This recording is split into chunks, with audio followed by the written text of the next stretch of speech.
Hai guys, bersama dengan aku hari ni, My Avocado, yang teman aku sepanjang aku intern dekat MKR. Okay, hari ni aku nak cakap tentang diri aku, yang hari ni aku last dekat MKR. Dulu, bulan 3, aku cakap pasal hari first aku intern dekat MKR. Ini adalah video terakhir aku cakap depan kamera MKR dan keluar muka aku dekat konten-konten dekat YouTube, TikTok, Instagram, Facebook, semua social media MKR. So basically, aku habis intern hari ni, aku nak cakap apa yang aku dapat sepanjang dekat MKR ni. Banyak benda yang aku belajar dekat MKR ni. Walaupun tak ramai yang tahu dan ramai yang cakap kecil lah MKR ni. Tapi bagi aku it's okay. Kecil-kecil cili padi orang kata. Banyak yang aku belajar. Aku belajar how to build a confident bila kita bercakap depan kamera. Bila kita approach orang awam untuk kita interview. Bila kita panggil orang luar yang besar-besar yang ada nama untuk interview dengan kita. Dekat universiti aku belajar semua benda tu melalui teori. Script writing, copywriting, editing. Tapi dekat sini aku apply semua benda. Aku buat copywriting, aku buat script writing, aku buat editing, aku cakap depan kamera, aku hosting, aku interview orang. Banyak benda. So korang pun dah banyak kan tengok muka aku. Kalau korang follow up MKR, banyak muka aku dekat video-video konten dekat MKR. So the second thing yang aku nak cakap untuk MKR, aku nak berterima kasih dekat semua staff MKR yang pernah intern dekat sini sampailah hari ni hari last aku intern. Aku nak credit tu Yaya dengan Alip yang banyak gila tolong aku. Diorang yang tolong aku dengan kawan aku untuk stay dalam show konten ni. Dan aku nak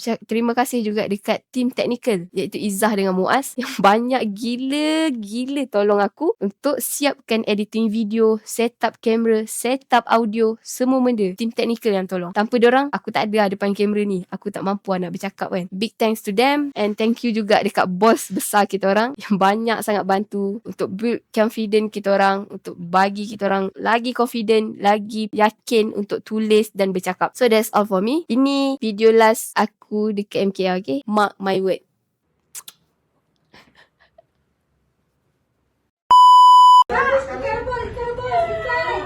Cili. Ayam.